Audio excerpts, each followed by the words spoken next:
Hello and welcome to this short video documenting the MIDI flexibility of the Studiologic Numa Piano GT.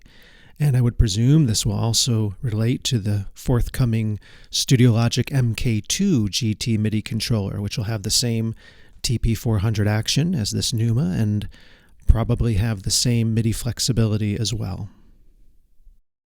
Let's begin with a little comparative analysis using the Nord Grand 2, which uses a modified Kawai RH3 hammer action. And what I'm going to do is take a stack of weights totaling 240 grams. I'm going to place the weights on each key, and using an online tool, Velocity Tester, I'm going to let the weight drop on each of the 88 keys, measuring the velocity. So I just place the weight on there, holding the key up, suspending it with one hand, and then releasing it quickly and letting the key drop under the weight. Let's speed this process up. We're going to measure all 88 keys. Now we're coming back, doing the black keys. And you'll notice, as you look at this finished product here, it's a little bit erratic, and there is a differential between the white keys and the black keys. And if you look at the highest velocity to the lowest velocity, it's around 15%, up to 15% differential. So the black keys don't produce as much velocity as the white keys. All right, let's do the Studiologic Numa now. Same thing. Take our 240 grams of weight, place it over the key, let the key drop under the weight, and we'll measure each key, 88 keys. Immediately you'll notice a more linear pattern here as we go through all the white keys, and same thing when we come back now through the black keys, a more linear pattern as well. And when you look at the finished product, you can see there also is a differential between the white and black keys on the Numa, and it's also to about 15%. But a big difference between these two patterns is the linear nature. Notice again the Nord finished product.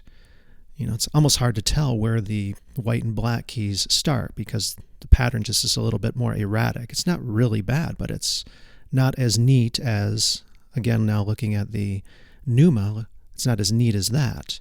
You can clearly see the difference between the black and white keys, and the line is much straighter. Now, why is that? Does Studiologic just have better sensors? Not necessarily, but they do have better software, and that's the difference here. I can go into the settings menu on the Numa, and I could adjust the MIDI sensitivity for each individual key, either increasing or decreasing by up to 30%, so that the MIDI output is more consistent. It can really be fine-tuned. Here's an example of just going through a few of the keys, starting at the bottom. If you look at the very top, it'll tell you what key I'm pressing and what adjustment I've made to that key so that the MIDI output is more consistent under that same 240 gram weight. You can see what key I'm pressing here and what adjustment I made to that key in order to get the MIDI more consistent under the weight. -1%, -3%, -4, -1, -7, -2, and sometimes you'll see even a 0 in there, meaning I didn't make any adjustment to the key at all. After you get the keyboard fine-tuned, properly calibrated, perhaps you don't want the 15% differential between the white and black keys. You can go into the white and black key sensitivity setting and adjust it. It'll only affect the sensitivity of the black keys while leaving the white keys alone. And what I'll do here is increase the sensitivity of the black keys by 15%. Now what I'm going to do is play 4 consecutive notes. I'm going to play C, C sharp, D, and D sharp. And you're going to see now that with that adjustment, the MIDI value is consistent for both the black and white keys. Under the 240 gram weight, it's producing a 64 MIDI value for all the keys now. Now let's say you want to change the overall keyboard sensitivity without changing the fine-tuned calibrated settings you've made. You can go to the overall keyboard sensitivity, which gives you a range of plus or minus 25%. And what I'll do is I'm going to lower it 10%. And I'm going to play the same 4 notes that we played previously. And you'll see when I hit these notes now that it brings everything down by about 10% without changing that fine-tunedness that we had built into it through the very specific individual key calibration. So we've got C, we've got C sharp, we've got D, and then we've got D sharp.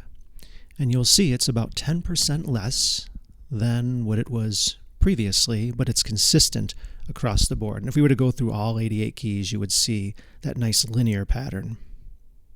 So as you can see, the flexibility of the Numa is wonderful when it comes to fine-tuning the MIDI velocity response.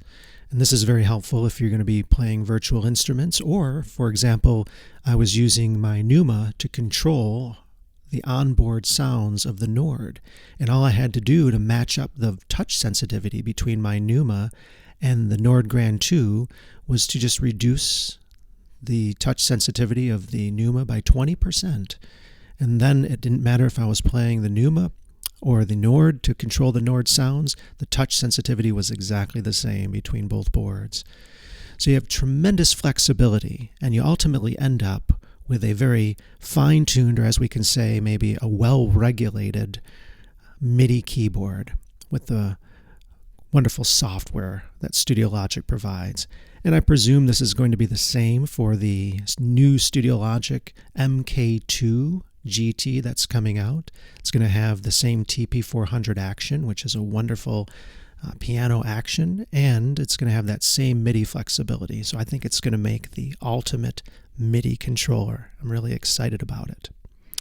So thank you for watching, and God bless.